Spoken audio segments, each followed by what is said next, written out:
찬송가 407장 찬송합니다.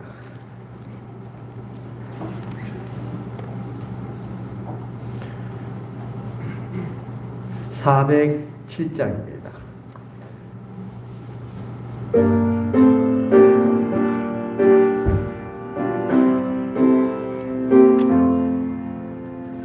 구주와 함께 나 죽었으니 구주와 함께 나 살았도다. 영광의 그날에 이르도록 언제나 주만 바라봅니다. 언제나 주는 날 사랑하사 언제나 새 생명 주시나니 영광의 그날에 이르도록 언제나 주만 바라봅니다. 맘속에 시험을 받을 때와 무거운 근심이 있을 때에 주께서 그때도 같이 하사 언제나 나를 도와주시네. 언제나 주는 날 사랑하사 언제나 새 생명 주시나니 영광의 그날에 이르도록 언제나 주만 바라봅니다. 뼈 아픈 눈물을 흘릴 때와 쓰라린 마음으로 단식할 때 주께서 그때도 같이 하사 언제나 나를 생각하시네. 언제나 주는 날 사랑하사 언제나 새 생명 주시나니 영광의 그날에 이르도록 언제나 주만 바라봅니다. 내 몸의 약함을 아시는 주 못 고칠 질병이 아주 없네. 괴로운 날이나 기쁜 때나 언제나 나와 함께 계시네. 언제나 주는 날 사랑하사 언제나 새 생명 주시나니 영광의 그날에 이르도록 언제나 주만 바라봅니다.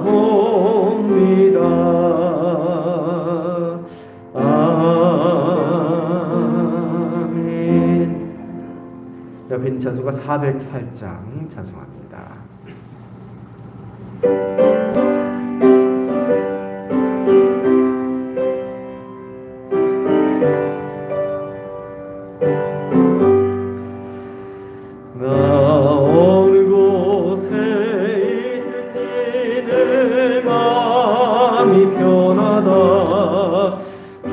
예수 주신 평안한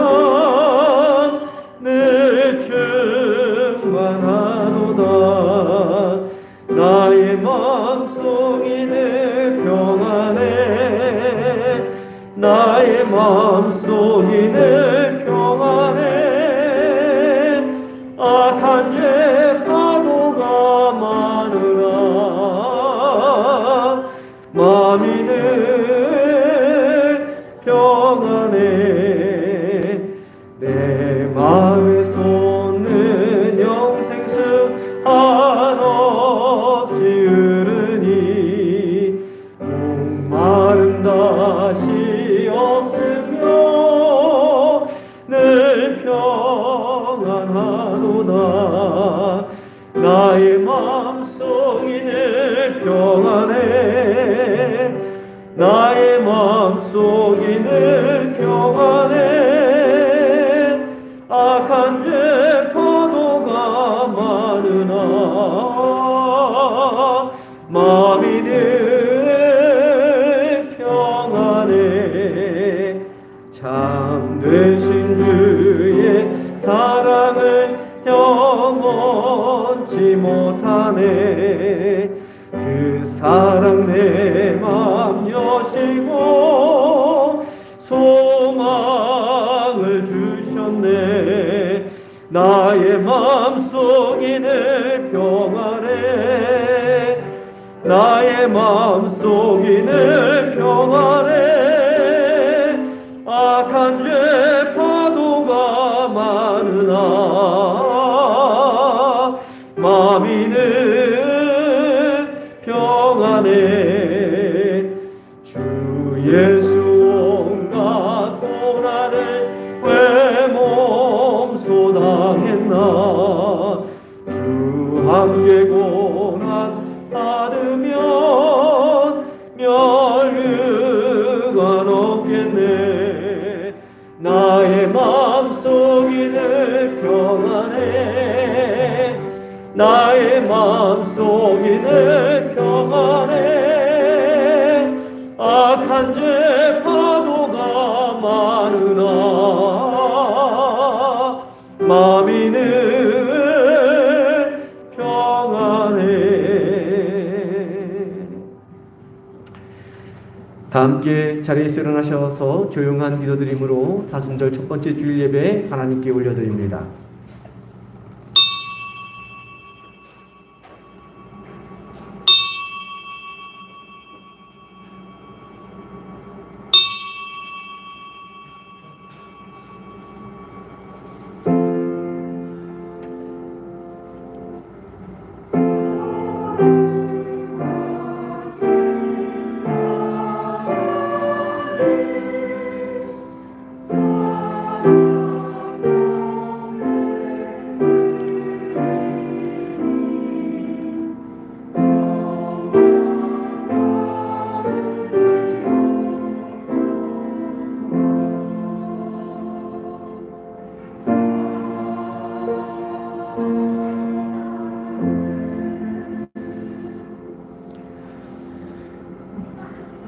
하나님은 우리의 피난처시요 힘이시니 환난 중에 만날 큰 도움이시라.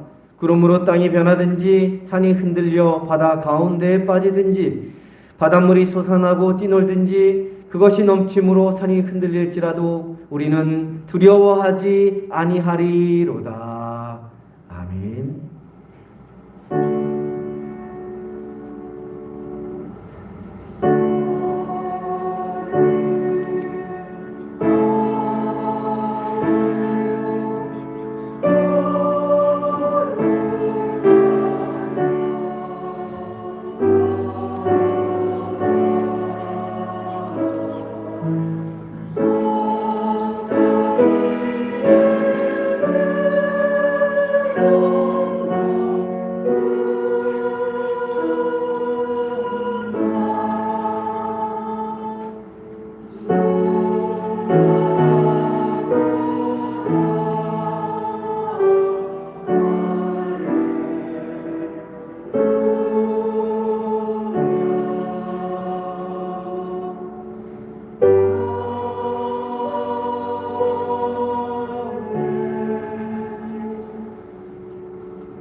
다 함께 경배와 찬양, 예수 우리 왕이여 찬양합니다.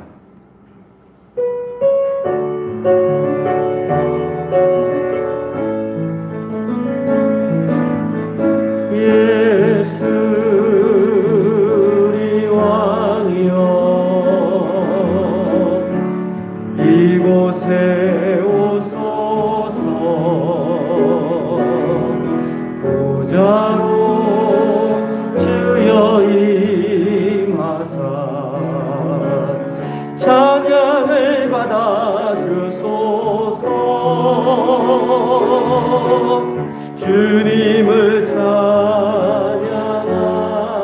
찬양하오니 주님을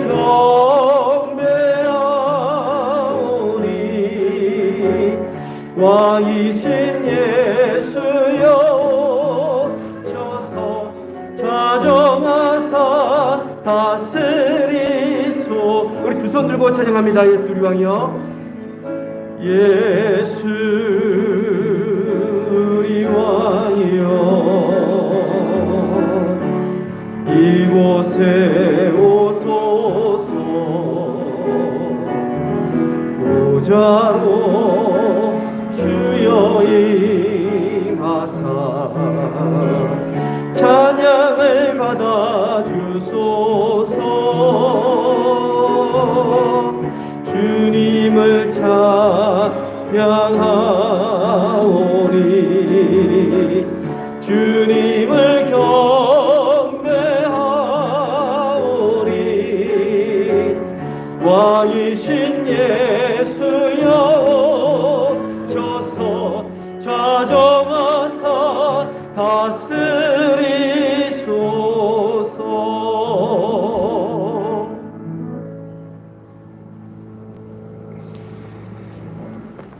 교동문 15번 시편 27편에 있는 말씀 교독해서 봅니다.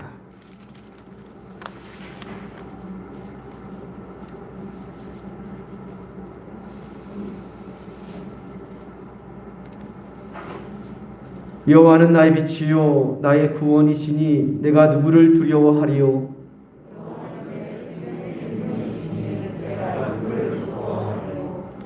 악인들이 내 살을 먹으려고 내게로 왔으나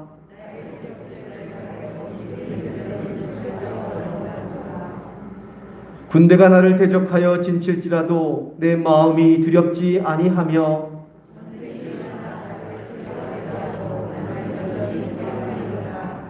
내가 여호와께 바라는 한 가지 일 그것을 구하리니 곧 내가 내 평생에 여호와의 집에 살면서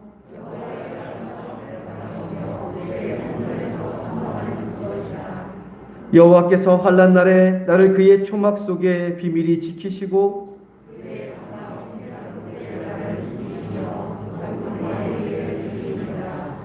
이제 내 머리가 나를 둘러싼 내 원수 위에 들리리니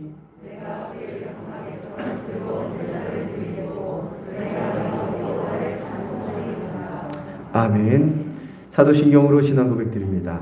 전능하사 천지를 만드신 하나님 아버지를 내가 믿사오며 그 외아들 우리 주 예수 그리스도를 믿사오니 이는 성령으로 잉태하사 동정녀 마리아에게 나시고 본디오 빌라도에게 고난을 받으사 십자가에 못 박혀 죽으시고 장사한 지 사흘 만에 죽은 자 가운데서 다시 살아나셨으며 하늘에 오르사 전능하신 하나님 우편에 앉아 계시다가 저리로서 산자와 죽은 자를 심판하러 오시리라. 성령을 믿사오며 거룩한 공예와 성도가 서로 교통하는 것과 죄를 사하여 주시는 것과 몸이 다시 사는 것과 영원히 사는 것을 믿사옵나이다. 아멘.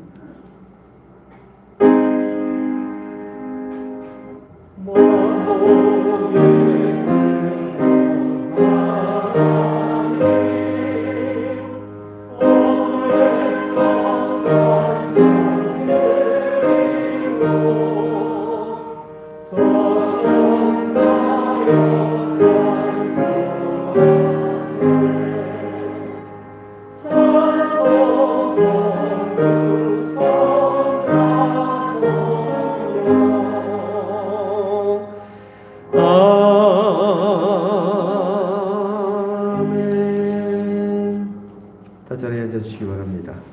김현자 권사님 나오셔서 대표하여 기도해 주시겠습니다.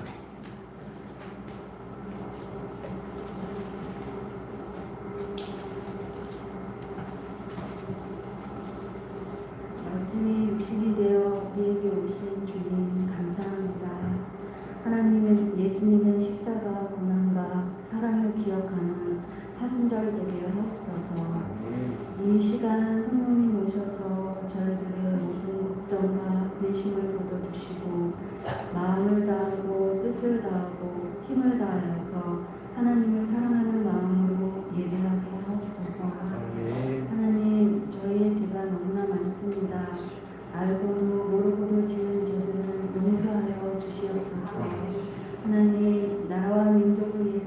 기도합니다. 이번 대통령 선거가 공정하게 치러지게 하시고 하나님을 경외하며 국민과 나라를 위해서 일하는 대통령으로 선출되게 하옵소서. 하나님, 전쟁으로 고통받고 있는 우크라이나를 불쌍히 여겨주시고 은혜를 베풀어 주시옵소서. 하나님의 평화가 속히 임하게 하여 주시옵소서. 상리교회를 사랑하시는 하나님 감사합니다. 한 마음으로 굳게 서서 서로 사랑하며 섬기며 나누는 교회 되게 하옵소서.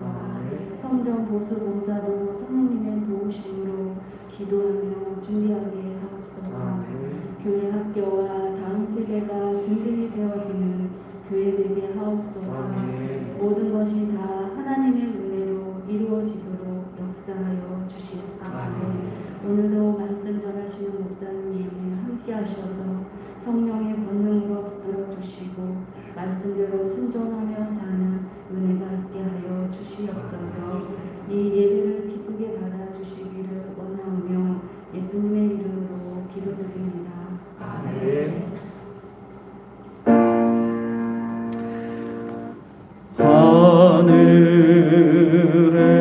하늘에 계신 아버지 이름 거룩하사 주님 나라 임하시고 뜻이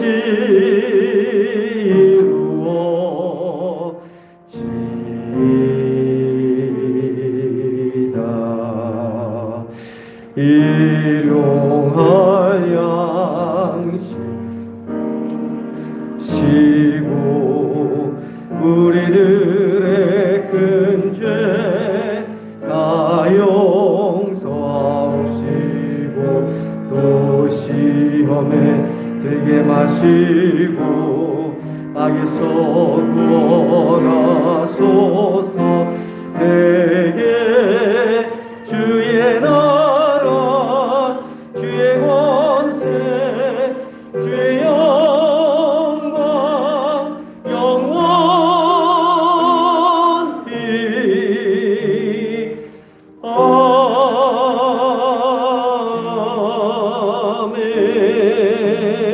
아멘. 이 시간은 준비하신 힘을 하나님께 봉헌 올리겠습니다.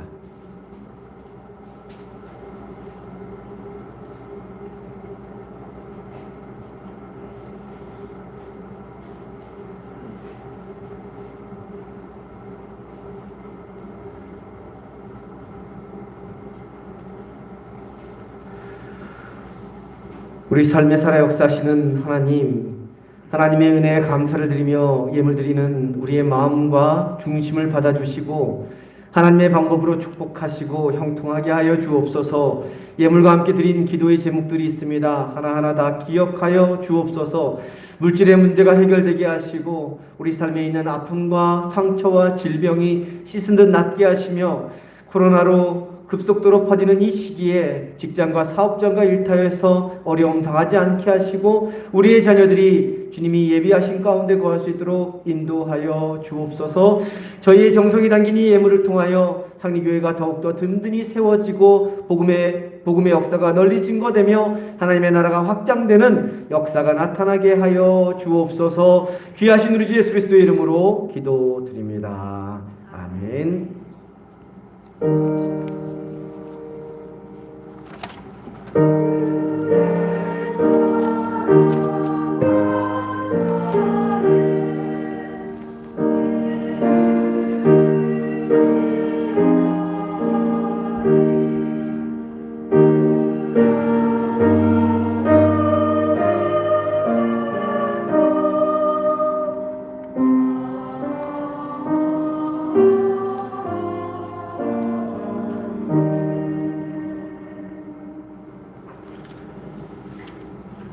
네, 귀하고 복된 날 주님의 성전에 나오신 성도님들을 환영하고 축복합니다. 옆에 계신 분들과 앞뒤에 계신 분들과 인사합니다. 사랑합니다. 네, 축복합니다. 잘 오셨습니다. 서로를 축복하며 찬양합니다. 손을 내밀어 눈을 마주보며 축복하며 찬양합니다. 하나님께서 당신을 통해 앞에 보지 마시고요.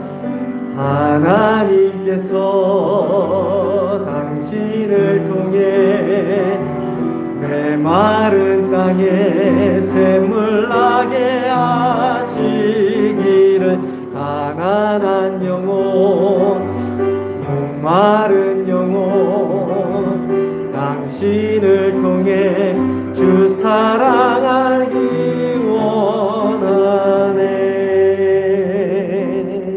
아멘.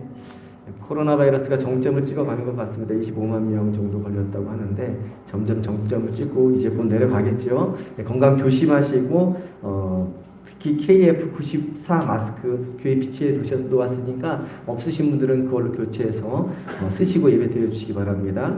그리고 거리 두기를 잘 지켜서 예배를 드려야 되는데 이쪽은 조금 많은데 이쪽은 비어 있습니다. 여기 한 4-5분만 옆으로 가면 딱 맞을 것 같거든요. 다음 주에는 그렇게 좀 오실 때 좀 공간을 좀 이렇게 채워서 양쪽을 채워서 이렇게 좀 넉넉하게 예배를 드려주시면 좋겠습니다.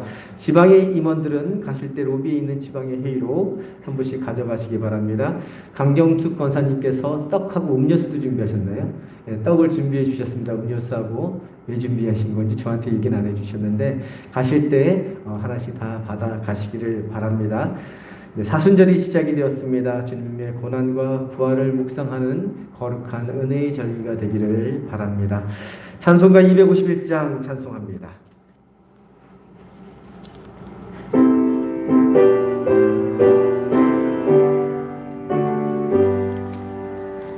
놀랍다 주님의 큰 은혜 우리의 죄를 속하시려 갈보리 십자가 위에서 어린 양 보혈을 흘렸네. 주의 은혜 우리의 죄를 다 씻었네. 주의 은혜 우리의 죄를 다 씻었네. 죄악은 성난 파도같이 우리 영혼을 위협하나 헤아릴 수 없는 주의 십자가에서 보이셨네. 주의 은혜 우리의 죄를 다 씻었네. 주의 은혜 우리의 죄를 다 씻었네.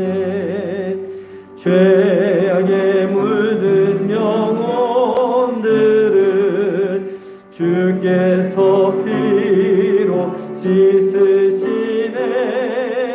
지금도 흐르는 그 피에 눈보다 더 이게 씻으라.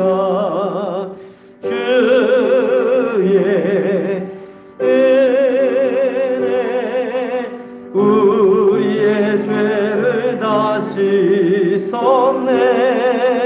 주의 은혜 우리의 죄를 다 씻었네. 비할 수 없는 그 은혜를 믿는 자에게 거저 주네. 형제여 주 앞에 나와서 더 지체 말고 곧받으라. 주의 은혜 우리의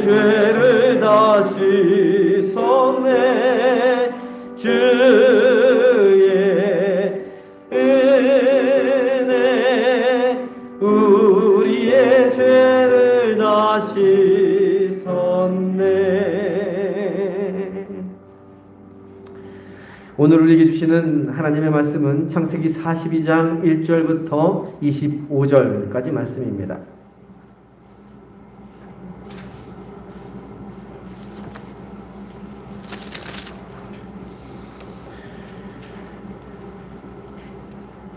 창세기 42장 1절부터 25절까지 말씀 교독해서 봅니다. 제가 먼저 봅니다.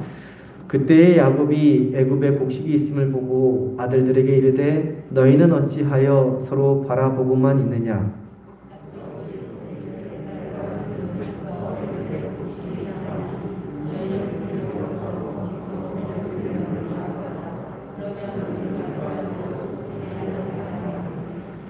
요셉의 형 10사람이 애굽에서 곡식을 사려고 내려갔으나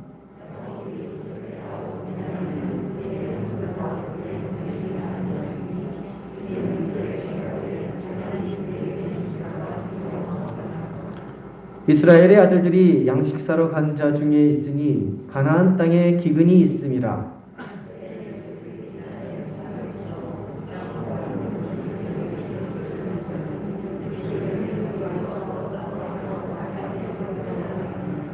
요셉이 보고 형들인 줄을 아나 모르는 체하고 엄한 소리로 그들에게 말하여 이르되 너희가 어디서 왔느냐. 그들이 이르되 곡물을 사려고 가나안에서 왔나이다.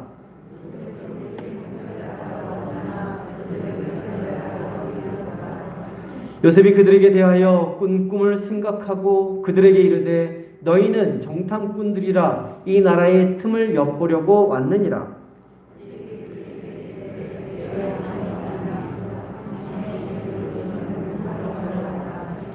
우리는 다 한 사람의 아들들로서 확실한 자들이니 당신의 종들은 정탐꾼이 아니니이다.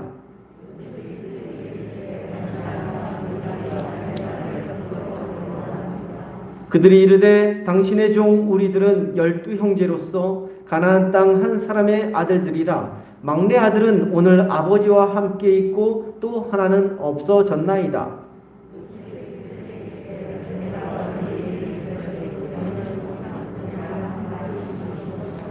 너희는 이같이 하여 너희 진실함을 증명할 것이라. 바로의 생명으로 맹세하노니 너희 막내 아우가 여기 오지 아니하면 너희가 여기서 나가지 못하리라.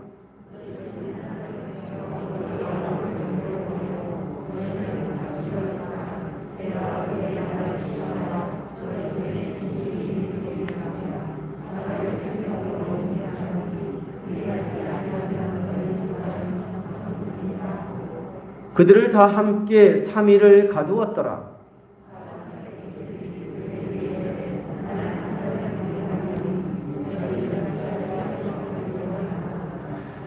너희가 확실한 자들이면 너희 형제 중 한 사람만 그 옥에 갇히게 하고 너희는 곡식을 가지고 가서 너희 집안에 굶주림을 구하고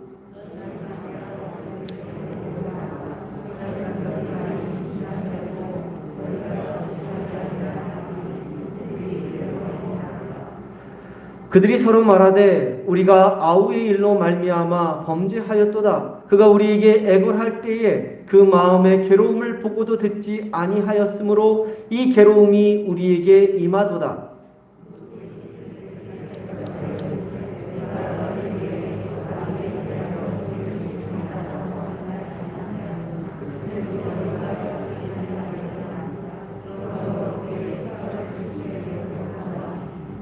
그들 사이에 통역을 세웠으므로 그들은 요셉이 듣는 줄을 알지 못하였더라.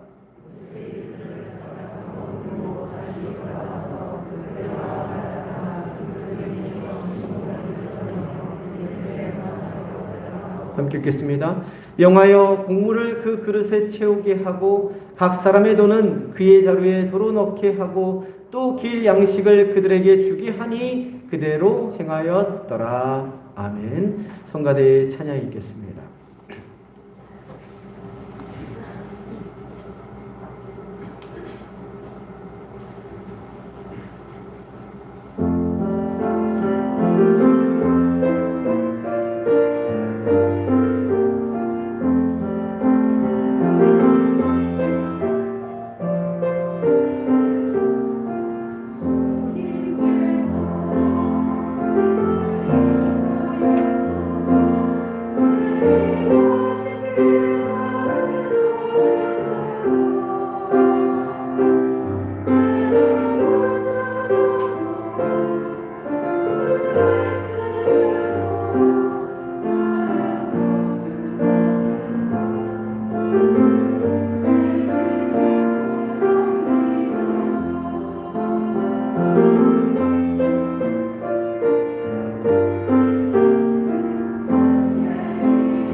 우리 하나님께 영광의 박수 올립니다.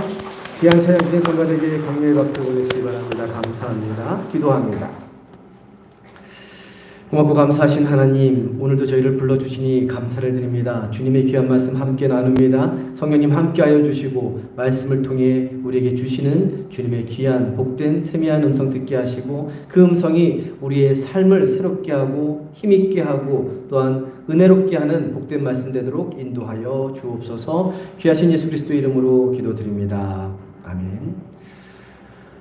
사람은 누구나 다 과거가 있습니다. 지나온 과거의 삶이 차곡차곡 쌓여서 오늘에 이르게 된 것입니다. 그런데 과거에 있었던 일들을 다 기억하면서 사는 사람은 없습니다. 시간이 지나면서 자연스럽게 잊혀져 가고 또 잃어버리며 살아갑니다. 또한 현실에 적응하며 분주히 살아가느라 그리고 미래를 향해 열심히 살아가느라 과거의 일들을 되돌아보지 못하고 잘 기억하지 못하며 살아갑니다. 그러다 어느 순간 불현듯 잊고 지내던 과거의 기억들이 하나둘 떠오를 때가 있습니다. 과거에 겪었던 상황과 비슷한 상황에 처하게 될 때, 과거에 있었던 장소가 떠오를 때, 과거에 만났던 사람과 연관된 사람을 만날 때, 과거에 먹었던 음식을 먹을 때 과거의 기억들이 떠오릅니다. 그 기억들이 떠오르면 다양한 생각들, 감정들이 교차됩니다. 아주 오래전에 텔레비전 프로그램 중에 냉장고를 부탁해 라는 프로그램이 있었습니다. 보신 분들도 계시겠죠? 지금은 종영된 그러한 방송인데요. 연예인 집에 있는 냉장고에 있는 재료를 가지고 와서 요리사들이 요리를 해서 어떤 요리사가 연예인 입맛에 가장 맞게 요리하는지 경연하는 그러한 프로그램이었습니다. 그때 지나가면서 한번 본 적이 있는데 가장 인상적으로 보았던 장면이 하나 있습니다. 배우 박철민 씨라는 분이 있는데요. 이 박철민 씨가 나와서 음식을 먹을 때의 모습이었습니다. 어머니의 요리를, 어머니가 치매에 오래전에 걸렸나 봅니다. 그래서 어머니의 요리를 더 이상 먹지 못해서 요리사에게 자기가 어렸을 적에 어머니가 즐겨해 주신 그러한 요리를 부탁했습니다. 요리사는 박철민 씨가 어렸을 때 즐겨 먹었던 가지무침, 어머니가 해준 가지무침, 카스테라빵, 황새기 새끼 조림이라고 하는데 뭐 조기 새끼인가요? 예, 황새기 새끼 조림, 이 세 가지를 만들어 주었습니다. 근데 박철민 씨가 그 음식을 하나하나 시식하면서 음식 하나하나를 맛보면서 꺼이꺼이 울면서 눈물을 펑펑 쏟는 그러한 장면을 본 적이 있었습니다. 잊고 지냈던 어린 시절 먹었던 어머니의 손맛을 그대로 맛보면서 잊고 지냈던 과거의 추억들, 어머니의 사랑이 떠올라서 눈물을 왈칵 쏟았던 것 같습니다. 요즘에 뉴스를 보면요, 러시아와 우크라이나 전쟁의 상황이 실시간으로 뉴스에서 보도되고 있습니다.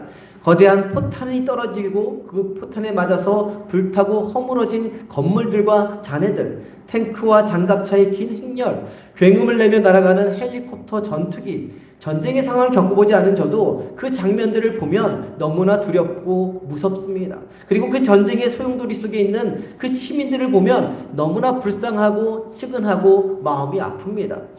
그런데 6.25 전쟁을 직접 겪으신 어르신들 계시죠? 이 자리에 계십니다. 6.25 전쟁을 직접 겪으신 어르신들은 그 장면을 보면 잊혀졌던 과거의 기억들이 아마도 생생하게 떠오르실 것입니다.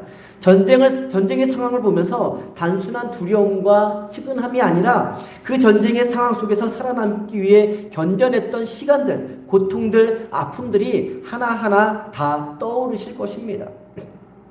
이처럼 과거의 기억은 우리가 다 기억하며 사는 것이 아니라 어떤 상황, 어떤 사건, 어떤 계기가 주어질 때 하나둘 떠오르게 됩니다. 기억만 떠오르는 것이 아니라 그때의 생각, 감정, 느낌, 행동 하나하나 다 떠오르게 됩니다. 이런 것을 놓고 볼 때 과거의 일을 다 기억하고 살 수는 없지만 다 잊고 사는 것은 아닙니다. 어떤 계기가 주어지면 언젠가는 다시 떠오르게 되는 것이 과거의 기억들입니다. 오늘 말씀의 장면은 요셉이 애굽의 노예로 팔려간 지 대략 22년 후에 일어나는 장면입니다. 요셉은 17살에 애굽의 노예로 팔려가서 감옥살이를 거쳐 30살에 총리 대신이 되었습니다. 그리고 7년의 풍년의 시간이 지났고 이제 모든 지역에 기근이 임한 지 2년째 되는 그러한 해였습니다. 그 시간을 합쳐보면 대략 22년의 시간이 흘러간 것입니다. 요셉이 고향 땅 가나안 땅을 떠난 지 22년쯤 되었을 때 요셉이 거주하는 애굽 땅에만 기근이 임한 것이 아니라 야곱과 요셉의 형제들이 거주하는 가나안 땅에도 다 기근이 임했습니다. 바로 이 기근의 사건을 통해서 그동안 요셉 이야기 속에서 사라졌던 요셉의 아버지 야곱과 요셉의 형제들이 다시 오늘 말씀에 등장하고 있는 것입니다. 그리고 이 기근이라는 사건을 통해 등장하는 요셉의 형제들과 야곱, 그리고 요셉의 모습을 살펴보면 야곱의 가문 속에서 잊혀졌던 과거의 기억들이 어떻게 되살아나는지 알 수 있습니다. 이제 말씀을 통해 사람별로 차례로 살펴보면서 어떤 기억이 되살아났는지 살펴보려고 합니다. 먼저 요셉의 형제들의 모습을 살펴보려고 합니다. 41장 1절 말씀인데요. 우리 42장 1절 말씀 한 목소리로 봅니다. 함께 보겠습니다. 그때에 야곱이 애굽에 곡식이 있음을 보고 아들들에게 이르되 너희는 어찌하여 서로 바라보고만 있느냐. 요셉이 애굽 바로 왕의 꿈을 해몽한 대로 고대 근동의 모든 지역에 풍년이 7년이 맺고 이제 기근이 임하기 시작했습니다. 1년 정도의 기근은 어느 정도 버틸 수 있지 않습니까? 작년에 있었던 그 음식을 가지고 버틸 수 있지만 곡식을 충분히 비축해 놓지 않은 가나안 땅 야곱의 집에는 2년간의 기근을 버틸 여력이 없었습니다. 그래서 야곱은 자신의 아들들 곧 요셉의 형제들에게 곡식을 구하러 오라고 명령합니다. 재촉합니다. 1절 말씀을 다시 보십시오. 야곱은 곡식이 어디 있음을 보았다고 말씀하고 있죠? 애굽에 있다고 그렇게 보았다고 말씀하고 있습니다. 야곱은 같이 굶주리던 주변 사람들이 애굽 땅에서 곡식을 구해오는 것을 보았을 것입니다. 그런데 그것을 야곱만 보았을까요?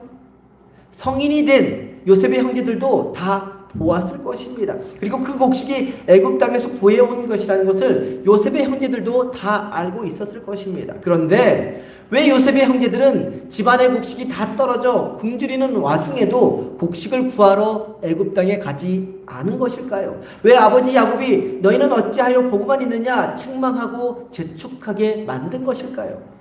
게다가 애굽은 자신들의 선조인 아브라함과 이삭이 기근이 들 때마다 양식을 구하러 갔던 장소였습니다. 대략 400km 정도 떨어져 있는 그런 장소로 그 당시 그렇게 먼 곡식을 구하러 가기에는 먼 거리도 험한 지역도 아닌데 왜 형제들은 애굽 땅으로 곡식을 구하러 가지 않고 서로 눈치만 보고 있었던 것일까요? 요셉의 형제들의 기억 속에 애굽은 좋은 장소가 아닙니다. 가고 싶지 않은 장소, 잊어버리고 싶은 그러한 장소입니다. 없으면 좋을 그런 장소가 바로 애굽이었습니다. 22년 전 작당 모의를 해서 요셉을 구덩이에 가두었다가 이스마엘 상인에게 팔아넘긴 적 있지 않습니까? 그때 이스마엘 상인들의 목적지가 바로 애굽이었습니다. 그러니까 요셉을 팔아넘긴 장소가 바로 애굽 땅이었던 것이었습니다. 애굽은 자신들이 상인에게 팔아넘긴 동생 요셉이 떠오르는 장소이고 과거에 자신들이 저지른 죄악을 떠오르게 만드는 그러한 장소였습니다. 그래서 형제들 중 그 어느 누구도 선뜻 애굽으로 가겠다 나서지 못하고 우물쭈물하고 있었던 것이죠. 그래서 아버지 야곱에 책망하고 재촉할 수밖에 없었던 것입니다. 이처럼 과거에 잘못했던 기억, 죄를 저지른 기억은 사라지는 것이 아닙니다. 잊고 지낸다고 잊혀지는 것이 아닙니다. 묻어두고 산다고 묻어지는 것이 아닙니다. 언젠가는 반드시 기억나게 되어 있습니다. 이 땅에서 기억하지 못하면 이 다음 하나님 앞에 서게 될 때 생생하게 내 눈앞에 파노라마처럼 펼쳐지게 되어 있습니다. 그래서 믿음으로 사는 사람은 죄 짓고 살아서는 안 되는 것입니다. 악은 모양이라도 버려야 하는 것입니다. 요셉의 형제들처럼 화가 난다고, 감정이 상한다고, 밉다고, 싫다고, 마음에 안 든다고 사람에게 상해를 가하고 아버지에게 거짓말을 하고 죄를 지으면 속 시원하고 통쾌할 것 같지만 그리고 시간이 지나면 다 잊혀져 버릴 것 같지만 절대로 잊혀지지 않습니다. 애굽이라는 단어 하나만 떠올려도 다시 기억나고 다시 불편해지게 되는 것이죠. 이처럼 죄는 죄 지은 사람을 평생 쫓아다니면서 그 사람에게서 마음의 평안을 빼앗아갑니다. 또한 죄는 언젠가는 반드시 수면 위로 떠오르게 되어 있습니다. 그 사실을 기억하며 죄는 멀리하고 악은 모양이라도 버리고 사는 저와 성도님 되기를 소망합니다. 이제 야곱의 모습을 살펴봅니다. 42장 3절 4절 말씀인데요. 한 목소리로 함께 봅니다. 요셉의 형 10사람이 애굽에서 곡식을 사려고 내려갔으나 야곱이 요셉의 아우 베냐민은 그의 형들과 함께 보내지 아니하였으니 이는 그의 생각에 재난이 그에게 미칠까 두려워함이었더라. 아버지의 책망과 재촉을 받고 형 10명은 가고 싶지 않은 애굽, 잊고 지내던 요셉을 생각나게 만드는 애굽 땅으로 곡식을 어쩔 수 없이 구하러 갔습니다. 그런데 함께 읽은 4절 말씀을 보면 야곱은 유독 요셉의 아우, 요셉의 피가 같은 아우지요, 라헬이 낳은 막내 아들 베냐민은 형들과 함께 보내지 않았습니다. 이때 베냐민의 나이는 적어도 20살이 훌쩍 넘은 장성한 청년이 된 그러한 나이였습니다. 그런데 왜 야곱은 베냐민을 형들과 함께 보내지 않은 걸까요? 한 사람이라도 더 함께 보내서 더 많은 양식을 구해와야 기근의 때를 견딜 수 있을 텐데 왜 장성한 베냐민을 어린아이처럼 감싸는 것일까요?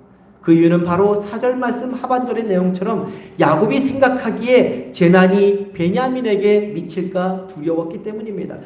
그리고 그러면 야곱이 말하는 재난은 어떤 재난을 의미하는 것일까요? 창세기 우리가 뒷부분 안 봤는데 42장 36절에 보면 그 재난이 무엇인지 구체적으로 나옵니다.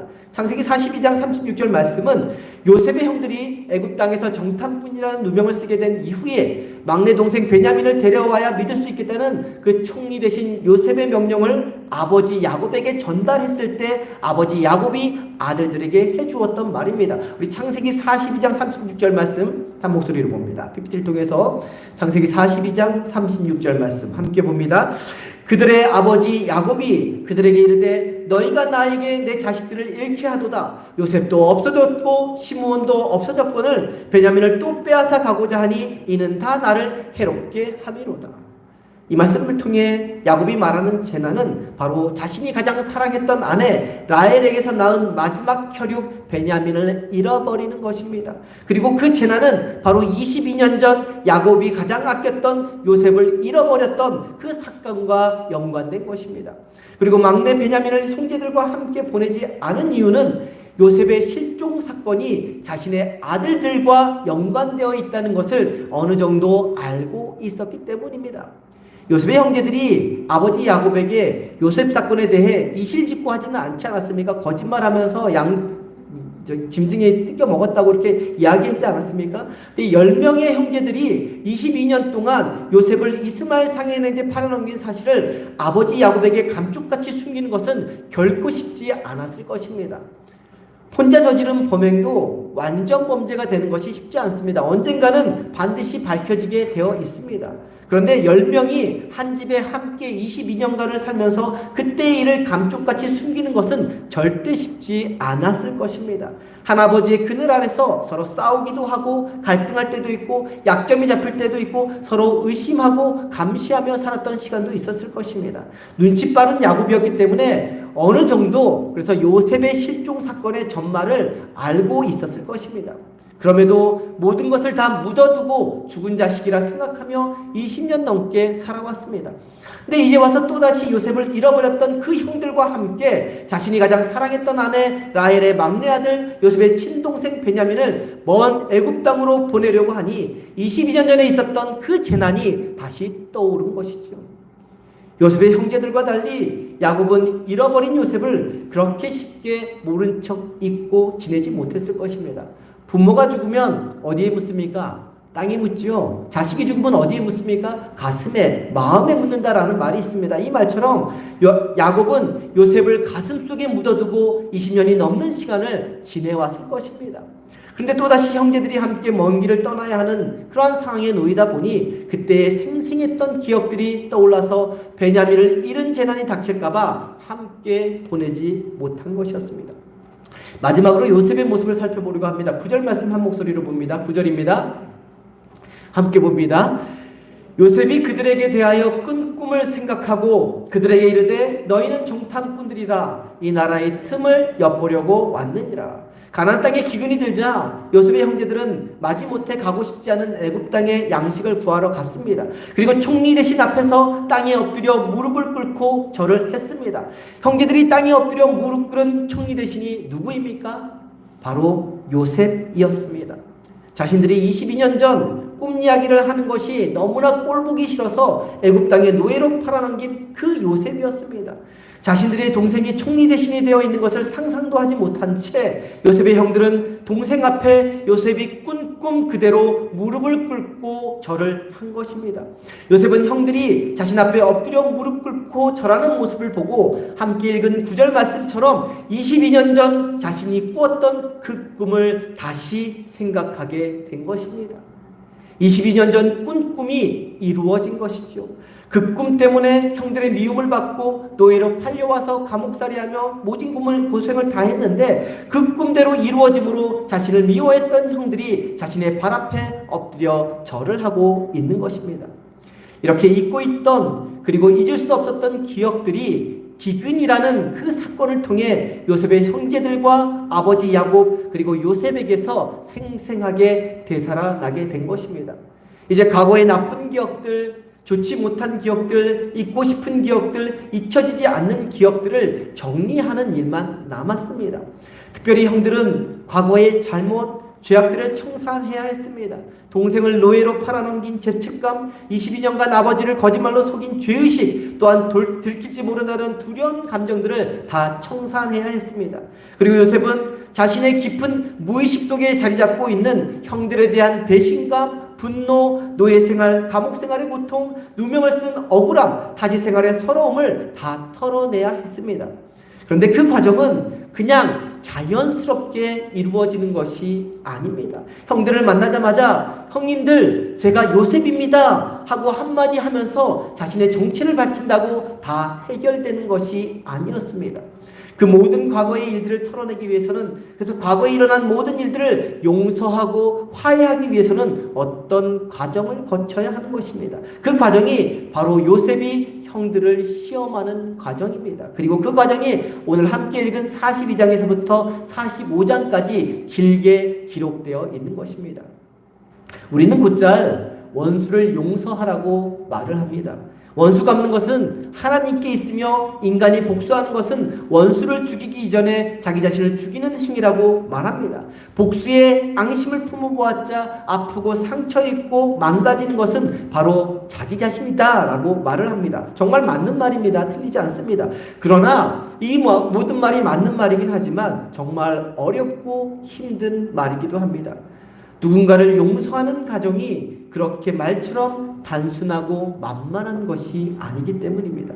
하나님이 함께한 사람, 그래서 늘 형통한 삶을 누린 요셉에게도 용서하는 과정이 그렇게 쉽고 단순하지 않았다는 것을 말씀을 통해 볼 수 있습니다. 요셉은 형들을 만나자마자 바로 형제들을 용서하지 않았습니다. 알아보면서도 용서하지 않았습니다. 요셉은 형제들을 충분히 괴롭게 만들었습니다. 형제들을 위기로 몰아갔습니다. 그들이 진심으로 참회하고 회개할 수 있을 때까지 그들의 양심에 계속해서 충격을 가했습니다. 형제들은 식량을 구하기 위해 애굽에 왔습니다. 가나안의 촌뜨기들이 대제국 애굽의 심장부에서 느꼈을 그 두려움을 한번 생각해 보시기 바랍니다. 그리고 길게 늘어선 줄의 맨 앞에는 애굽의 총리 대신이 위험 있는 모습으로 앉아 있었습니다.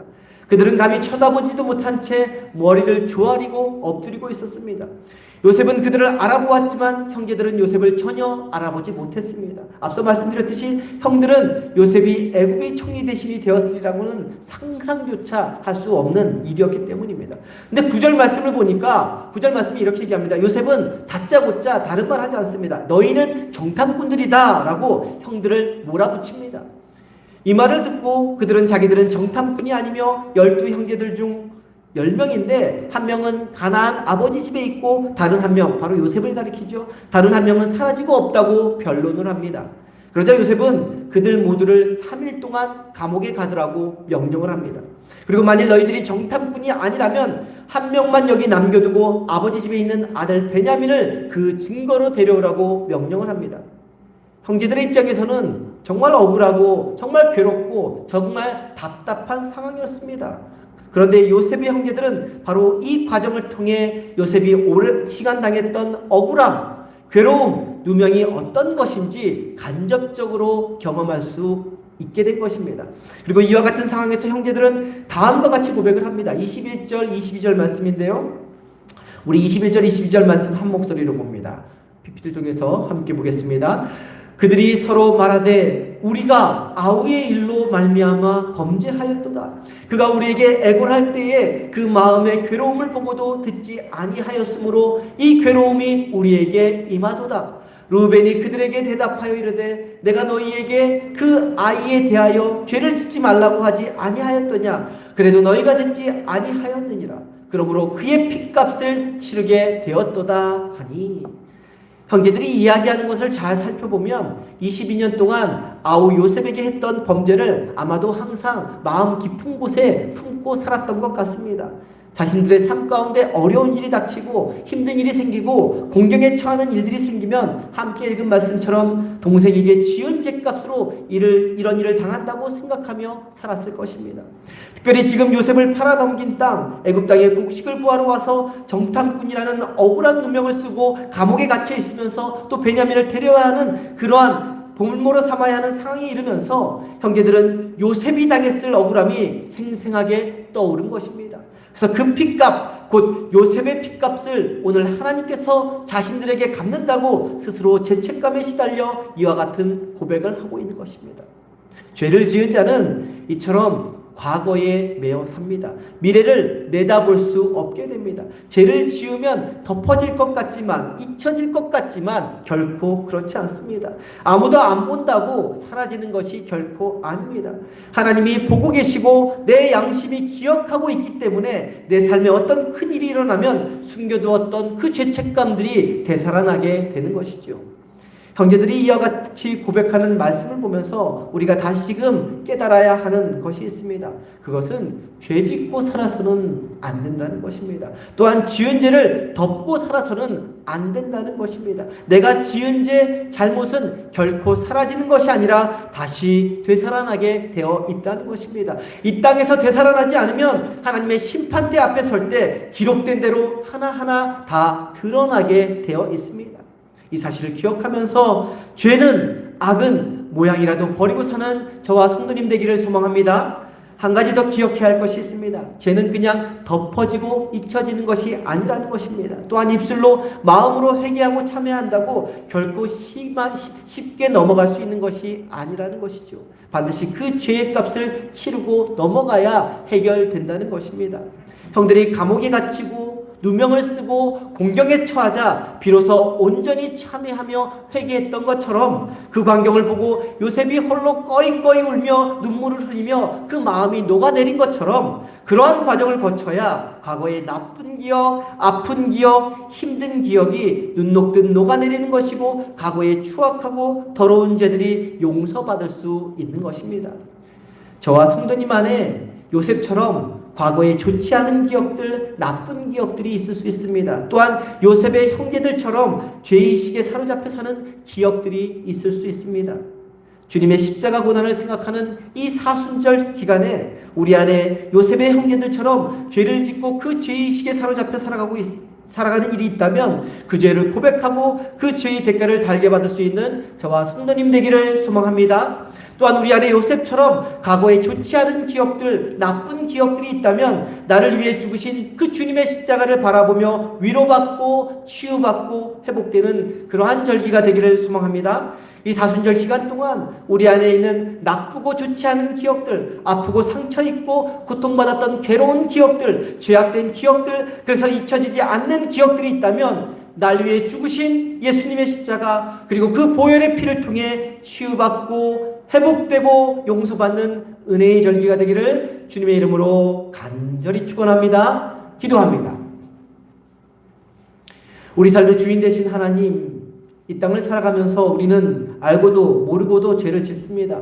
그런데 그 죄를 아무리 잊으려 하고 묻으려 해도 결국 드러난다는 사실을, 그리고 우리 마음의 평안을 빼앗아간다는 사실을 기억하며 죄를 멀리하고 악은 모양이라도 버리는 저희 모두가 되게 하여 주옵소서. 십자가 고난을 생각하는 이 절기에 우리 안에 죄악된 것들이 있다면 그리스도 보혈의 피로 깨끗이 씻음받게 하시고, 우리 안에 상처, 아픔, 고통이 있다면 그리스도 보혈의 피로 덮여주셔서 치유받고 회복되게 하여 주옵소서. 이 사순절 기간 나의 죄를 위해 피 흘려 죽으신 주님을 바라보며 주님의 고난에 동참함으로 주님 안에서 더욱 정결하게 거룩하게 살아가는 저희 모두가 되게 하여 주옵소서. 귀하신 우리 주 예수 그리스도 이름으로 기도드립니다. 아멘. 아멘.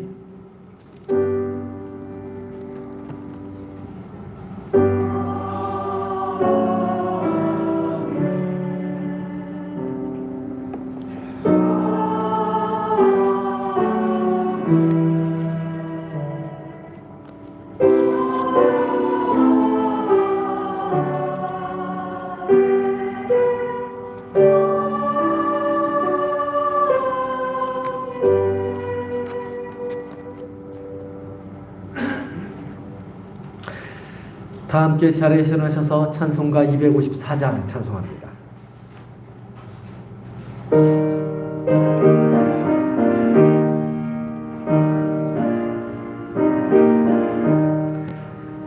내 주의 보혈은 정하고 정하다 내 죄를 정케 하신 주 나로라 하신다.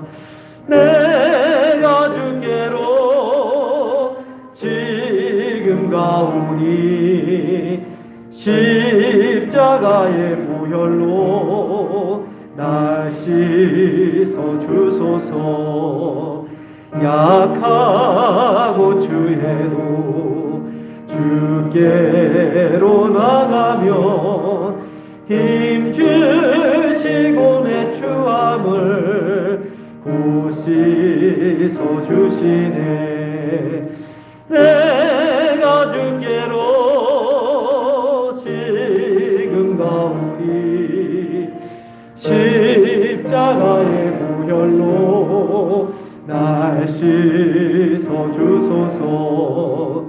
날 오라 하심은 온전한 믿음과 또 사랑함과 평안함 다 주려 함이라. 내가 주께로 지금 가오니 십자가의 보혈로 날 씻어 주소서. 큰 죄인 못받아 살 길을 얻었네. 한없이 넓고 큰 은혜 베풀어 주소서. 내가 주께로 지금 가오니 십자가의 보혈로 날 씻어 주소서. 큰 죄인 복받아 증거됩니다.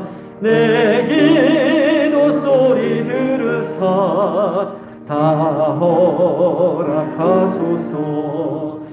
내가 주께로 지금 가오니 십자가의 보혈로 날 씻어 주소서.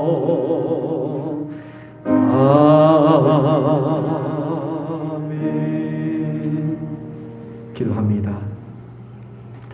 지금은 십자가에서 죽으시기까지 우리를 품어주신 우리 주 예수 그리스도의 은혜와 하나님 아버지의 크고 높고 깊은 사랑과 우리를 지키시고 도우시고 인도하시는 성령님의 감화감동 역사하심이 십자가 주님을 바라보며 그리고 보혈의 피를 의지하여 우리 안에 있는 죄는 용서받고 상처, 아픔, 고통은 치유받기 원하는 성도님들의 머리 위에 지금부터 영원까지 함께하여 주시기를 간절히 축원하옵나이다. 아멘.